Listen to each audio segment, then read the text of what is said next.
పానీపూరి అనేది మనలో చాలామందికి ఒక ఎమోషన్.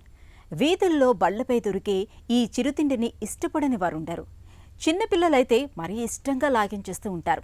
అయితే పానీపూరి తయారీలో సరైన జాగ్రత్తలు తీసుకోకపోవటం, రుచి కోసం రసాయనాలు కలపటం, కలుషిత నీటిని వాడటం అనేది ఇవాళ ఎక్కువగా చూస్తున్నాం.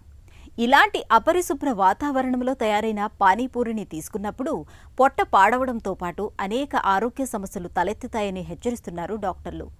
బయట పానీపూరితో తలెత్తే ఆరోగ్య సమస్యల గురించి ఇప్పుడు తెలుసుకుందాం.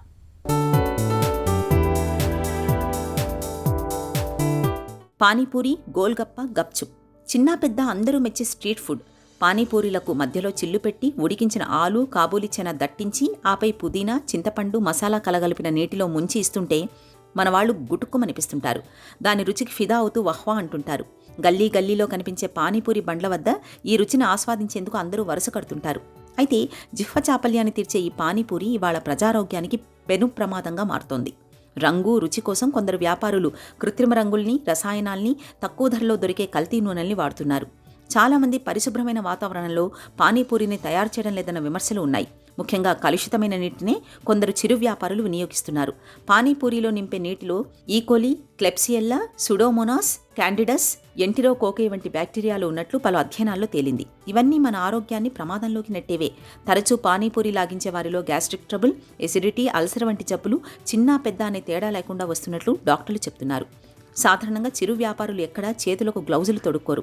ఒక చేత్తో పొయ్యిపై ఆలు, శనగలను ఉడకబెడుతూనే అదే చేత్తో ఉప్పు, కారం, మసాలాలు చల్లుతూ పక్కనుండే ఓ నీటి గిన్నెలో చేతులు కడుగుతుంటారు.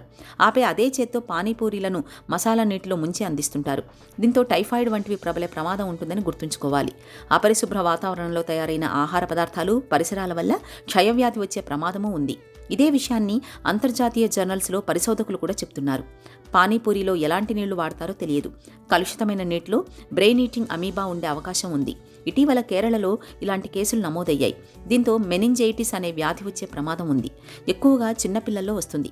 పానీపూరిలో వాడే పదార్థాల నమూనాలను సేకరించి వాటిని ప్రయోగశాలలో పరీక్షించినప్పుడు వాటిలో క్యాన్సర్లు కలిగించే రసాయనాలు అధిక మోతాదులో ఉన్నట్లు నిపుణులు గుర్తించారు. ఈ కారణంతోటే మన పొరుగు రాష్ట్రమైన కర్ణాటకలో పానీపూరి వినియోగంపై ఇప్పటికే ఆంక్షలు విధించారు. తమిళనాడులో కూడా పానీపూరీల వినియోగంపై ఆంక్షలు విధించడంపై యోచనలు చేస్తున్నారు. ఈ నేపథ్యంలో పానీపూరిని బయట తినడం కన్నా ఇంట్లో పరిశుభ్రంగా చేసుకుని తినడం మన ఆరోగ్యానికి అన్ని విధాలా మేలు.